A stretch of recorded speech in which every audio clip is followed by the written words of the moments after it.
আসসালামু আলাইকুম ওয়া রাহমাতুল্লাহি ওয়া বারাকাতুহু। ইন্নাল হামদালিল্লাহ ওয়াস সালাতু ওয়াস সালামু আলা মান লা নাবিয়্যা বা'দাহু, আম্মা বা'দ। প্রিয় দর্শক, নিউজ 24 এর পর্দায় এই মুহূর্তে কাছে দূরে বিশ্বজুড়ে যে যেখান থেকে আমাদেরকে দেখছেন সকলকে আমন্ত্রণ জানাচ্ছি নিউজ 24 এর রমজান কেন্দ্রিক বিশেষ আয়োজন বিআরবি কেবলস নিবেদিত রমজানের জিজ্ঞাসা ও জবাব অনুষ্ঠানে, powered by BRB hospitals limited, co-sponsor Molla super salt. পুরো রমজান ব্যাপী চমৎকার এই আয়োজনে আপনাদের সাথে আছি আমি মামনুন বিন মাসউদ। প্রতিদিন একটি নির্ধারিত বিষয়ের উপর আমরা আলোচনা পেশ করার চেষ্টা করি। আমাদের সাথে থাকেন একজন মোহতারাম শায়েখ। প্রিয় দর্শক, আমাদের আজকের আলোচনার বিষয় হলো অসহায় এবং দরিদ্রদের প্রতি সহানুভূতির মাস মাহে রমাদান। গুরুত্বপূর্ণ এই বিষয়ে আলোচনার জন্য আজকে উপস্থিত হয়েছেন আমাদের সকলের প্রিয় মোহতারাম শেখ শহীদুল্লাহ খান মাদানী হাফিজাহুল্লাহ। আসসালামু আলাইকুম ওয়া রাহমাতুল্লাহি ওয়া বারাকাতুহু। ওয়ালাইকুম আসসালাম ওয়া রাহমাতুল্লাহি ওয়া বারাকাতুহু। শেখ, কেমন আছেন? আলহামদুলিল্লাহ, আপনি কেমন আছেন? আলহামদুলিল্লাহ। আপনাকে আজকের এই পর্বে আমন্ত্রণ জানাচ্ছি, স্বাগত জানাচ্ছি। বারাকাল্লাহু ফীকুম। ওয়া ইয়াক। প্রিয় দর্শক, রমাদানুল মুবারক চলছে। আল্লাহ তাআলার পক্ষ থেকে অবারিত রহমত, বরকত, মাগফিরাত এবং নাজাতের এই মহিমান্বিত মাস আমরা অতিক্রম করছি। আজকের গুরুত্বপূর্ণ টপিকে গুরুত্বপূর্ণ আলোচনা পেশ করবেন আমাদের মোহতারাম শায়েখ। সুতরাং আমরা কালক্ষেপণ না করে আমরা আলোচনার মূল পর্বে প্রবেশ করছি। মোহতারাম শেখ, আমরা জানি রমাদানুল মুবারককে বলা হয় শাহরুল মুওয়াসাত। তো এই রমাদানুল মুবারক অসহায়দের পাশে দাঁড়ানোর মাস, সহানুভূতির মাস, সহমর্মিতার মাস। আজকে আমরা এই বিষয়ে শুরুতে আপনার কাছ থেকে আলোচনা শুনবো ইনশাআল্লাহ। আলহামদুলিল্লাহ রাব্বিল আলামিন ওয়াসসালাতু ওয়াসসালামু আলা আবদিল্লাহি ওয়া রাসূলিহি নবিয়িনা মুহাম্মদ ওয়া আলা আলিহি ওয়া সাহবিহি আজমাইন, আম্মা বা'দ। ধন্যবাদ মুহতারাম আপনাকে যে অত্যন্ত একটি চমৎকার বিষয় নির্বাচন করেছেন, যা সচ্ছল মানুষদেরকে তাদের অনুভূতিতে দেওয়ার মতো একটি বিষয়। আসলে মানুষ যখন সচ্ছলতায় থাকে, আরাম আয়েশে থাকে, তখন দুঃখীদের দুঃখ, কষ্টে থাকা মানুষের কষ্ট সে কখনো অনুভব করতে পারে না। কিন্তু রমাদান এর সিয়াম, এটি এমন একটি ইবাদত, এই সিয়াম পালন করলে সকল মানুষ, ক্ষুধার্ত মানুষদের কষ্টটা অনুভব করতে পারে। সুবহানাল্লাহ।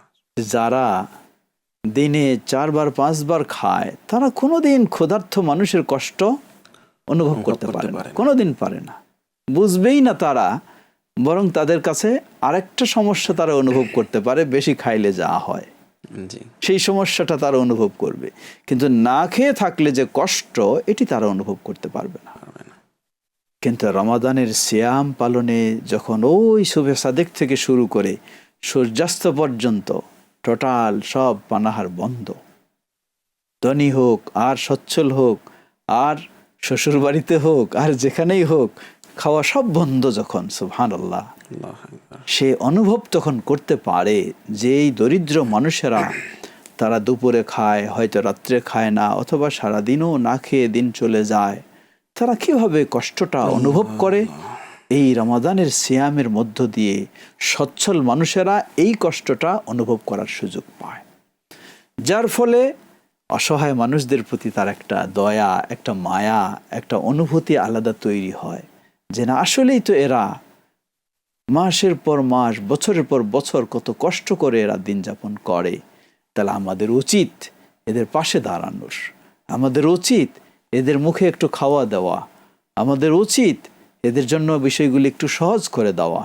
এই অনুভূতিটা তৈরি হয় এই রমাদানের সিয়াম পালনের মাধ্যমে। অর্থাৎ শেখ, যদি কেউ আসলে মানবিক দৃষ্টিকোণ থেকে দেখে, তাহলে কিন্তু তাকে আলাদাভাবে ওয়াজ নসিহত করার প্রয়োজন হবে না। যদি কেউ রমজানের রোজা পালন করে, তাহলে সে অটোমেটিক অসহায়দের যেই দারিদ্রতার, যেই ক্ষুধার যে কষ্ট, এটা সে উপলব্ধি করতে পারবে, অনুধাবন করতে পারবে।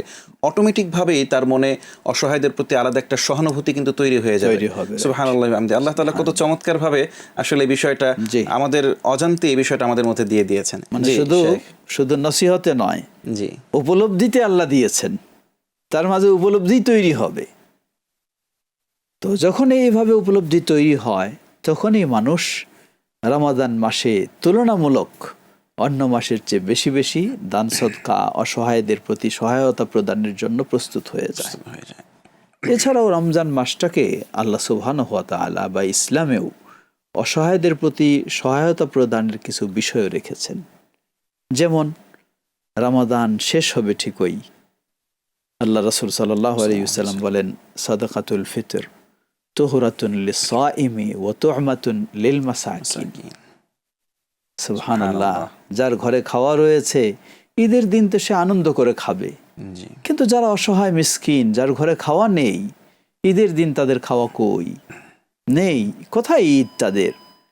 কিন্তু সুবহানাল্লাহ, ইসলাম আল্লাহ রাব্বুল আলামিন এমন একটা সিস্টেম দিয়েছেন, সামর্থ্যবানেরা বা রোজাদারেরা তারা রমজানের শেষে নিজের রোজাটাকেও ত্রুটিমুক্ত করার জন্য এবং অসহায় দরিদ্র মিসকিনদের প্রতি সহানুভূতি প্রদর্শনের জন্য সদকাতুল ফিতর অপরিহার্য করে দেওয়া হয়েছে। সুবহানাল্লাহ।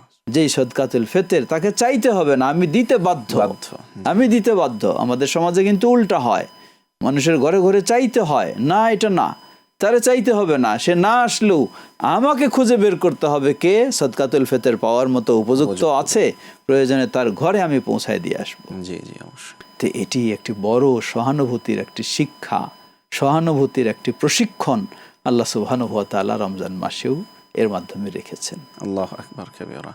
জি শেখ, খুব সুন্দর করে আলোচনা করছিলেন। আমরা যদি দেখি আমাদের সমাজের বাস্তব চিত্র, যে মাশাআল্লাহ অনেক অনেক সচ্ছল ফ্যামিলি আমাদের সমাজে আছেন, অনেক ভালো টাকা পয়সাওয়ালা মানুষ আছেন, কিন্তু তারা যদি আসলে একটু উদ্যোগ নেন তাহলে দেখা যায় অসংখ্য মানুষ যারা দারিদ্র্যপীড়িত অবস্থায় আছেন, অসহায় অবস্থায় আছেন, ক্ষুধার কষ্টে ভুগছেন, তাহলে কিন্তু আসলে এটা খুব সহজ হয় যে সাধারণ মানুষরাও তাদের ক্ষুধার কষ্টটা দূর হবে, সাহারিতে ইফতারিতে তারা ভালো মন্দ খেতে পারবে। তো আসলে এই ক্ষেত্রে সচ্ছল ব্যক্তিদের জন্য আসলে মৌলিকভাবে কি কি করণীয় রয়েছে? সচ্ছল ব্যক্তিদের ক্ষেত্রে আমরা বলবো যেগুলি ইসলাম বাধ্য করে দিয়েছে, যেমন সদকাতুল ফিতরের কথা বললাম, তো সেটা তো হলো মাসের শেষে। কিন্তু পূর্বে থেকেই একজন সচ্ছল মানুষ ইসলাম কি বলে, বিশেষ করে পরিবেশগত বা বিশেষ করে প্রতিবেশীর অধিকার, আমি খাবো পেট পুরে, আমার প্রতিবেশী যদি ক্ষুধার্ত থাকে, সুবহানাল্লাহ, ইসলাম কি বলেছে দেখুন। হাদিস সহিহ মুসলিমের আল্লাহ রাসূল সাল্লাল্লাহু আলাইহি ওয়াসাল্লাম বলেছেন যে এমন কিছু যদি রান্না বান্না করা হয় যার ঘ্রাণ প্রতিবেশীরা পায়, দেওয়ার মতো যদি কিছু না থাকে, প্রয়োজনে একটু পানি বৃদ্ধি করে দিয়ে, ঝোলটা বৃদ্ধি করে দিয়ে এটাও যেন তাদেরকে দেওয়া যায়। সুবহানাল্লাহ। তাহলে দেখুন কিভাবে ইসলাম সচ্ছলদেরকে অসচ্ছলদের প্রতি সহানুভূতির একটা উদ্বুদ্ধ করেছে এবং নির্দেশনা দিয়েছে। অথচ আমরা অনেক সময় এগুলি কোনো ভ্রুক্ষেপই করি না, শুধু নিজে খাওয়ার পর খাওয়া নিয়ে ব্যস্ত থাকি। পার্শ্বেই, বাড়ির পার্শ্বেই প্রতিবেশী অসহায়, খাওয়া নেই, চিকিৎসা নেই, কষ্ট, বরং উল্টা বিষয়, সুযোগ পেলে এই প্রতিবেশীকে তাড়ায় দিয়ে তার জায়গাটাও দখল করে নেই। জি, শুকরিয়া মুহতারাম, খুব চমৎকার বলছিলেন। প্রিয় দর্শক, আমরা শাইখের খুব চমৎকার আলোচনা শুনছিলাম। আবার আমরা শাইখের কাছে যাব, তবে তার আগে নিচ্ছি ছোট্ট একটি বিরতি। সাথেই থাকুন, কোথাও যাবেন না। আসসালামু আলাইকুম ওয়া রাহমাতুল্লাহি ওয়া বারাকাতুহু। প্রিয় দর্শক, বিজ্ঞাপন বিরতির পরে আবারও আপনাদের সবাইকে স্বাগত জানাচ্ছি রমজান কেন্দ্রিক নিউজ 24 এর বিশেষ আয়োজন বিআরবি কেবলস নিবেদিত রমজানের জিজ্ঞাসা ও জবাব অনুষ্ঠানে, powered by BRB hospitals limited, co-sponsor Molla super salt. অনুষ্ঠান জুড়ে আপনাদের সাথে আছি আমি মামনুন বিন মাসউদ। প্রিয় দর্শক, গুরুত্বপূর্ণ বিষয়ে চমৎকার আলোচনা পেশ করার জন্য আমাদের সাথে রয়েছেন মুহতারাম শেখ ডক্টর শহীদুল্লাহ খান মাদানী হাফিজাহুল্লাহ। দর্শক, চলুন আমরা কালক্ষেপণ না করে আবারও আমরা শাইখের কাছে তার আলোচনায় ফিরে যাই। জি শেখ, আপনি খুব চমৎকার করে আলোচনা করছিলেন যে আমরা যদি প্রতিবেশীর একটু খোঁজ নেই, তাদের সাথে যদি একটু দেখাশোনা করি, বা তারা আসলে কি অবস্থায় আছে এগুলো যদি আমরা একটু খোঁজ নিয়ে তাদের পাশে দাঁড়ানোর চেষ্টা করি, তাহলে কিন্তু তারা যদি দুঃখ কষ্টে থেকে থাকে, সেই দুঃখ কষ্টগুলো কিন্তু লাঘব হয়ে সুন্দরভাবে তারা বিশেষ করে রমাদানুল মুবারকটাকে কাটাতে সচেষ্ট হতে পারে। জি, জাযাকাল্লাহ খায়ের। আমরা বিরতির পূর্বে কিছু বিষয় আলোকপাত করেছি, বিশেষ করে প্রতিবেশ বিষয়টাই আমরা বলছিলাম যে ইসলাম কত গুরুত্ব দিয়েছে। সুবহানাল্লাহ। আপনার সামর্থ্য খুব বেশি নেই, অসুবিধা নেই, একটু ঝোল বৃদ্ধি করে দিয়ে হলেও প্রতিবেশীকে আপনার সাথে শরীক করুন। ইসলাম আপনাকে বলেনি যে আপনাকে একেবারে খুব মানসম্মত উন্নত ব্যবস্থা করে তারপর প্রতিবেশীকে দেবেন, না হলে সে কষ্ট পাবে, এটা বলে নাই। আপনার যতটুকু ততটুকুই। এখানে আমরা আরেকটি বিষয় বলবো, এটা যদি সাধারণ অবস্থা হয় তাহলে রমজানের ক্ষেত্রে তো আরো বেশি গুরুত্ব দেওয়া দরকার। রমজান মাসে আমি পেট পুড়ে কত রকমের আইটেম দিয়ে সাহারি খাবো, অথচ আমার পাশে প্রতিবেশী এক আইটেমও সে পাচ্ছে না। এটি তো কখনোই মানবিক বিষয় নয়, ইসলামেরও বিষয় নয়। বরং রমাদান এই সহানুভূতি আরো বেশি গুরুত্ব দেয়। বরং এখানে আমরা আরেকটি বিষয় স্মরণ করে দিতে চাই। আল্লাহ রাসূল সাল্লাল্লাহু আলাইহি ওয়াসাল্লাম বলেন, মান দাল্লা আলা খাইরিন ফালাহু মিসলু আজরি ফাইলি। আমি আমার প্রতিবেশীর অবস্থাটা যদি একটু খোঁজ নেই, যার সমস্যা খাওয়া নেই এই নেই, যদি আমার সামর্থ্য অনুযায়ী একটু হেল্প করি, আর এ কারণে তারা যদি স্বাচ্ছন্দ্যে রমজানের সিয়াম রাখতে পারে, তাহলে আমি যেন তাদেরকে রমজানের সিয়াম রাখার প্রতি উদ্বুদ্ধ করেছি, পথ নির্দেশনা দিয়েছি। আল্লাহ রাসূল সাল্লাল্লাহু আলাইহি ওয়াসাল্লাম বলছেন, ওই ব্যক্তি সিয়াম পালন করে যা সওয়াব পাবে তার কোনো ঘাটতি হবে না, কিন্তু সমপরিমাণ সওয়াব আল্লাহ আমাকেও দান করবে। আল্লাহু আকবার। এটা একটি বিশাল বিষয়। এই ক্ষেত্রে এটা আরেকটি বিষয় আমরা স্মরণ করে দিতে চাই যে এ যেমন প্রতিবেশী অসহায়, আমার বাড়িতেও কিন্তু কিছু অসহায় রয়েছে। তা কি?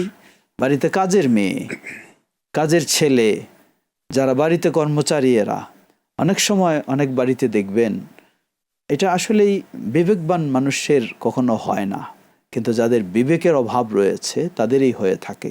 নিজেরা কত সুন্দর খায়, কত সুন্দর ব্যবস্থা নেয়, কিন্তু বাড়িতে কাজের ছেলে বা কাজের মেয়ে, তাদেরকে পেট ভরে ঠিকমতো খেতে দেওয়া হয় না, রুচিসম্মত খাওয়া তাদেরকে দেওয়া হয় না। যেটা নষ্ট হয়ে যায়, নোংরা হয়ে যায়, পচে যায়, সেগুলি তাদেরকে দেওয়া হয়। এটি একেবারে অমানবিক। বরং ইসলাম বলে আমাকে, লক্ষ্য করুন একটা হাদিস, হাদিসটি সহিহ বুখারীতে এসেছে। সাহাবী আবু যার আল গিফারি রাদিয়াল্লাহু আনহু, তিনি মদিনা থেকে 200 কিলোমিটার প্রায় দূরে রাবাদা নামক জায়গায় অবস্থান করতেন। সেখানে এক তাবেঈ তিনি বলছেন যে আমি যখন সাহাবীর দেখা করতে গেলাম, তো দেখলাম তিনি এবং তার সাথে আরেকজন, দুজনের গায়ে একই মানের পোশাক, দুজনের পোশাক একই। তো সাহাবীকে জিজ্ঞাসা করলেন যে ব্যাপার কি, আপনার পোশাক আর আপনার পাশে যে লোক রয়েছে হয়তো কাজের মানুষ, তারও পোশাক একই। তিনি বললেন, দেখো, আল্লাহ রাসূল সাল্লাল্লাহু আলাইহি ওয়াসাল্লাম যেদিন থেকে আমাকে বলেছেন যে তুমি যা খাবা তোমার অধীনস্থ মানুষকে তাই খাওয়াবা, তুমি যা পরবা তোমার কর্মচারীকে তাই পরাবা, আমি সেদিন থেকে আমার কর্মচারীকে বা আমার খাদেমকে আমার পোশাকের চেয়ে কখনো নিম্ন পোশাক তাকে পরাইনি। সুবহানাল্লাহ, কি আদর্শ দেখুন। তো সেই নিম্ন পোশাক আপনি নাই পরান, আপনারটা আপনি নাই পরান, কিন্তু তবু তার চলার মতো তো পোশাক পরাবেন। অনেক সময় কত ভয়ঙ্কর কথা আমরা শুনি, কোনো বাড়িতে কাজের মেয়েকে কিভাবে নির্যাতন, কিভাবে, আল্লাহু আকবার, এটি অমানবিক বিষয়। তো আমরা বলবো, রমাদান আপনাকে স্মরণ করার সুযোগ করে দিয়েছে। আপনি না খেয়ে থাকলে, সারাদিন পানাহার বর্জন করলে যে কষ্টটা অনুভব করেন, আপনার ঘরের মানুষটাও তো সেই কষ্টটা অনুভব করে। তো বাইরের প্রতিবেশীকে যেমন আমরা অসহায়দের প্রতি সহায়তা প্রদর্শন করব, ঠিক নিজের বাড়ির কর্মচারী যারা রয়েছে এদেরকেও যদি আমরা রমাদান মাসে একটু সহজ করে দেই, তারাও তো মানুষ, তারাও তো ইবাদত করবে, তাদের কাজটাকে একটু আমরা হালকা করে দেই, তাদের ডিউটিটাকে একটু কম করে দেই, তাকে উদ্বুদ্ধ করি যে তোমাকেও 5 ওয়াক্ত সালাত আদায় করতে হবে, তোমাকেও রমাদানের সিয়াম পালন করতে হবে, তাকে একটু খাওয়াটা ভালো একটু দেওয়ার চেষ্টা করি, তাহলে আলহামদুলিল্লাহ দুটো দিক, একদিকে যেমন এই অসহায় মানুষদের প্রতি সহায়তা প্রদর্শন হবে, অপরদিকে আমার এই সহযোগিতার জন্য এই লোকেরা যখন সিয়াম পালন করবে, এই লোকেরা সালাত আদায় করবে, আল্লাহ সুবহানাহু ওয়া তাআলা সমান সওয়াব আমাকে দান করবেন। সুতরাং অসহায়তার দিকে সহায়তার একটি যেন সুবর্ণ সুযোগ ও মৌসুম হলো এই রমাদান মাস। আমাদের উচিত রমাদান মাসে সেই শিক্ষাটা নেওয়া, রমাদান মাসেও বাস্তবায়ন করা, আর রমাদান মাসে যেন সীমাবদ্ধ না হয়, সব সময় যেন এই অসহায়দের প্রতি আমরা সহায়তা প্রদর্শন করি। লক্ষ্য করুন, আল্লাহ রাসূল সাল্লাল্লাহু আলাইহি ওয়াসাল্লাম যার সুযোগ ছিল, চাইলে পৃথিবীর সেরা ধনী হয়ে যেতে পারেন, আল্লাহ দিতে পারবেন তাকে, কিন্তু সেই রাসূল সাল্লাল্লাহু আলাইহি ওয়াসাল্লাম সব সময় কি দোয়া করতেন?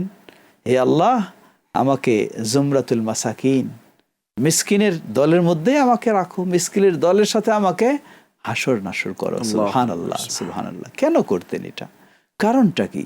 কারণ হলো মিসকিন অসহায় মানুষদের কষ্টটা রাসূলুল্লাহ সাল্লাল্লাহু আলাইহি সাল্লাম বুঝতেন, যার ফলে তিনি ভাবতেন যে কমপক্ষে তাদের দলে যদি আমি থাকি, তারা আমাকে পেয়েও তো কি হবে, একটা উৎসাহ বোধ করবে, আনন্দ ফিল করবে যে না, আমরা মিসকিনেই না, আমাদের সাথে রাসূলুল্লাহ সাল্লাল্লাহু আলাইহি সাল্লামের মতো ব্যক্তি রয়েছেন। সুবহানাল্লাহ। সুতরাং রাসূলুল্লাহ সাল্লাল্লাহু আলাইহি সাল্লামের এটাই হলো আদর্শ। আল্লাহ বলেন, লাকাদ কানা লাকুম ফি রাসূলিল্লাহি উসওয়াতুন হাসানাহ। আমাদেরই তো সেই আদর্শই হলো আমাদের আদর্শ। তাই রমাদান মাসে আমরা সেই সহানুভূতি নিজেদের মাঝে জাগ্রত করার একটা চেষ্টা করব, এবং প্রশিক্ষণ নিয়ে গোটা জীবনটাই যেন অসহায়দের প্রতি সহানুভূতি আমাদের প্রদর্শন করতে পারি। কারণ দুনিয়া কয়দিন, হয়তোবা আল্লাহ সুবহানাহু ওয়া তাআলা ইচ্ছা করলে তো মুহূর্তের মাঝে উল্টায় দিতে পারেন। আমার কাছে যে অসহায় মানুষটা, তাকেই সচ্ছল করে দিতে পারেন, আর আমাকে আল্লাহ রাব্বুল আলামিন অসচ্ছল করে দিতে পারেন।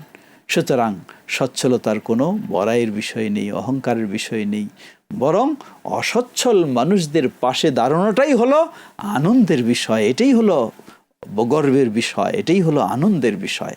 আমরা যেন রমজান থেকে সেই শিক্ষা নিয়েই মানুষকে সেভাবে গড়ে তুলতে পারি বা সহযোগিতা দিতে পারি। আল্লাহ তৌফিক দান করুন। আমিন, আমিন। আপনাকে অনেক অনেক শুকরিয়া, অনেক অনেক কৃতজ্ঞতা আপনার প্রতি। আপনি অনেক সময় দিয়ে আমাদের এই অনুষ্ঠানকে সার্থক করেছেন। শুকরিয়া। জাযাকুমুল্লাহু খায়রা। ওয়া ইয়াকুম।